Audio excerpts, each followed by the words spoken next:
I'm interested to now rope you guys in to ask you, because I had a really great conversation with you, Jeff, at one of the screenings when you see Joe's film. Which was late. All right. Enough of that.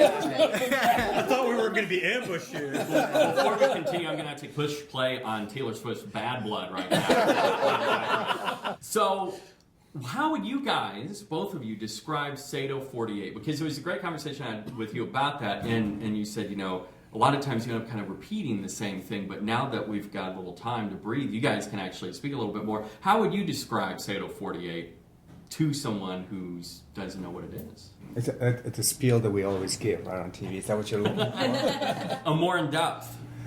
You make a 5 minutes or less film within 48 hours. So that's the essence of it, and they don't know what the film is about until we tell the filmmakers what it is on Friday.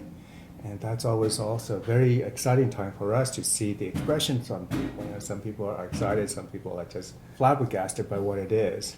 Like this year.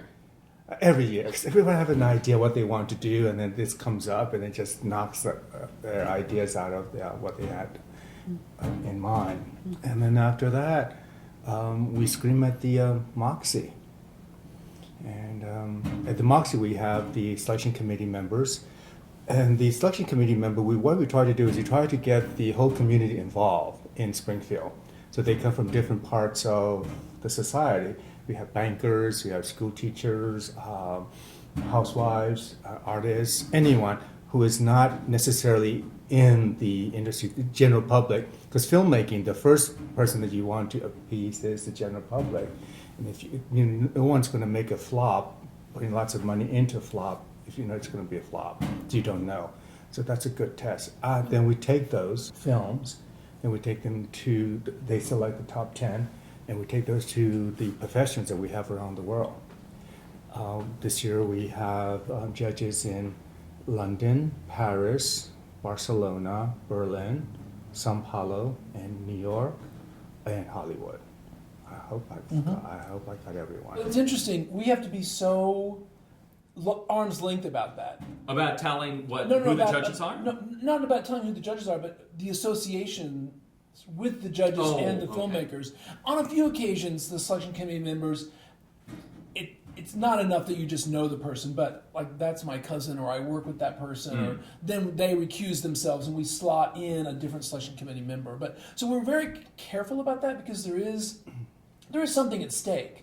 So anyway, go back to what you were saying, John, about the international judges. The good thing about the international judges is that they don't know any of the filmmakers here, which is great. Then they're more objective to judging. They don't have any kind of attachment or favoritism. So that's what I like about that. That's a great part. But enthusiasm, every year the international judges, thank you so much for letting me be a part of this.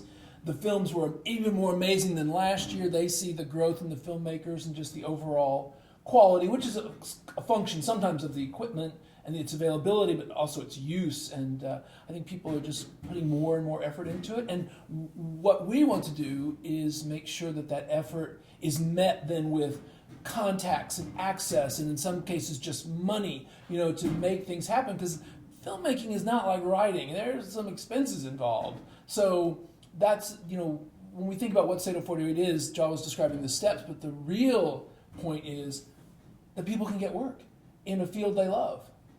So anyway, so the international judges give their decisions, and then what happens? And then there's an award ceremony afterwards. And it's two types. There's the awards and there are the prizes.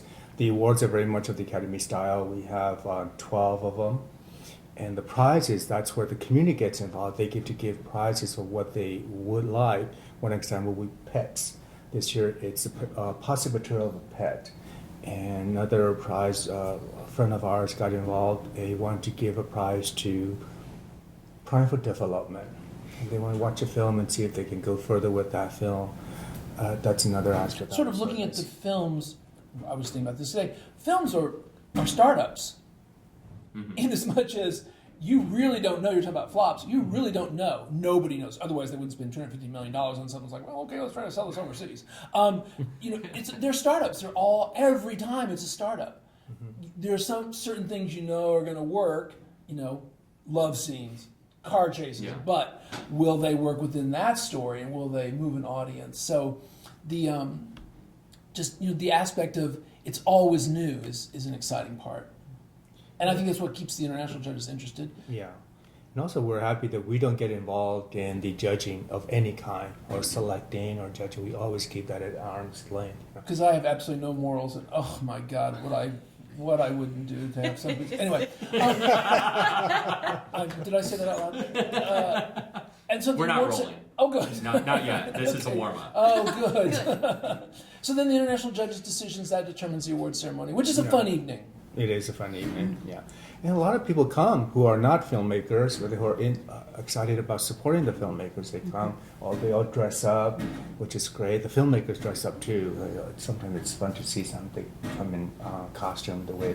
I think one guy, you guys came in costume. The last couple of times we always try to go in costume to whatever our characters are. Yeah. And 2 years ago, I was just outrageous the entire night. I was just like, oh my gosh, this is great, it's fantastic. I was just like running around the entire time. Kurt's like, if you do that one more time, I'm leaving. I'm leaving. And then the final moments after the award ceremony and the awarding of everything and the prizes and thank you. And we show the films, so it's a chance to see the best of. And then the after party, which is, in this industry, really, it's networking. Yeah. And that's a good opportunity.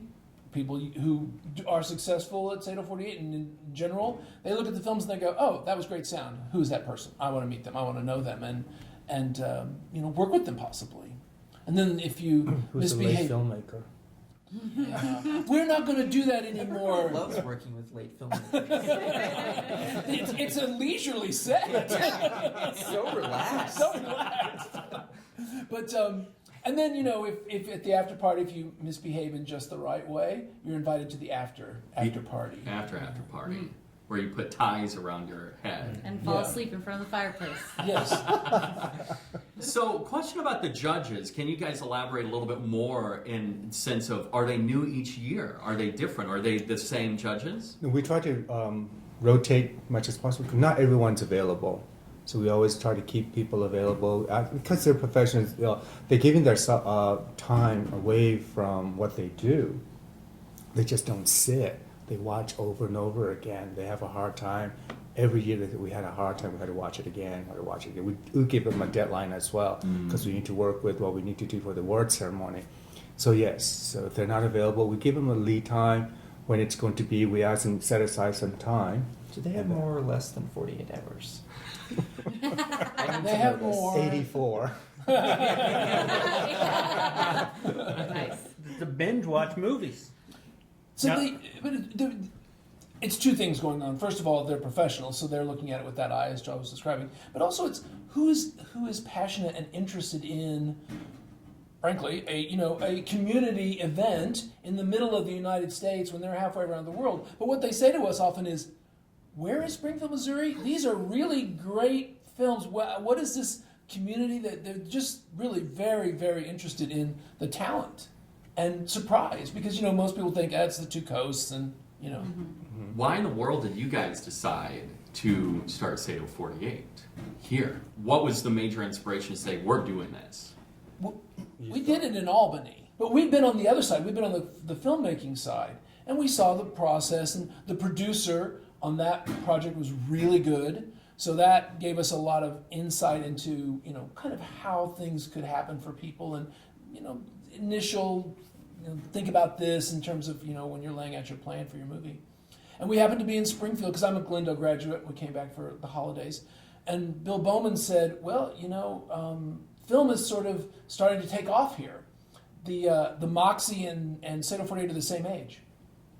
Oh, really? Yeah, I didn't know that. Yeah, the year the Moxie opened. So things were aligning. It's like, oh wait, we could do this because we have a venue where we could show them. And so we worked with the Chiltons that first year to do the screen. When we were going to do this, Bucky Bowman said, "Go to the Moxie. This young couple, Yeah. Dan and Nicole Chilton, are opening an art house theater."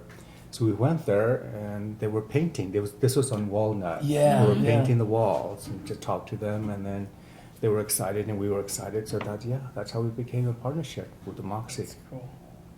And then the Missouri Foundation of the Ozarks gave us some seed money, and that was enough to get going. And the first year, Kyaw said, "Well, if we have 15 teams, we're going to count this as a success." And I thought, yeah, that's good. That's a good number.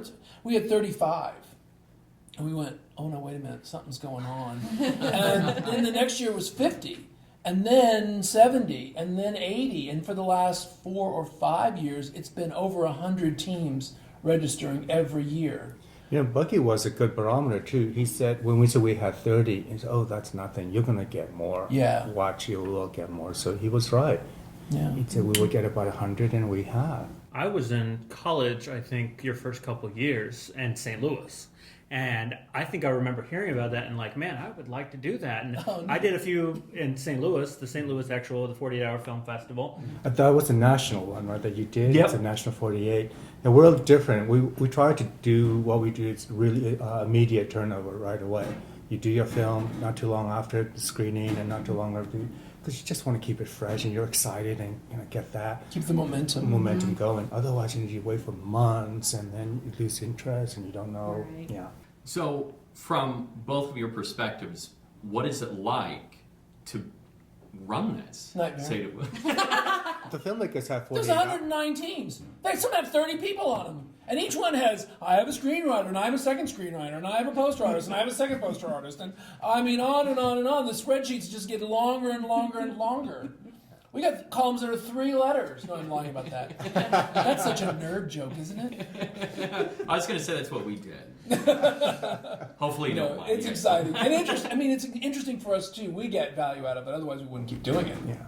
I mean, the filmmakers had that 48 hour to make it. We spent a lot of time before that, and after the films are turned in, then a lot of time, sleepless nights for us until the award ceremony.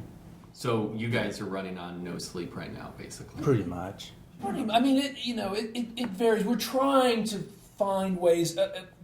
In a way, from a succession point of view, this is the 12th year. We want to be sure it can continue, and so certain parts, for example, this year we took the films to Bedford Camera and had them do some work on it just to get them to the right place and put together the DVD, so we didn't have to do that part. And then that frees us up to do shows and promotion and start relationships with Alamo Drafthouse and all these other things that our working model is, even if you've won SATO48 multiple years, you should look at the roster of the opportunities and say, oh, I can't pass it up. I just have to go for that contact or that person seeing my film or that prize, or maybe just a personal thing, to see what you can do. But we have to stay relevant.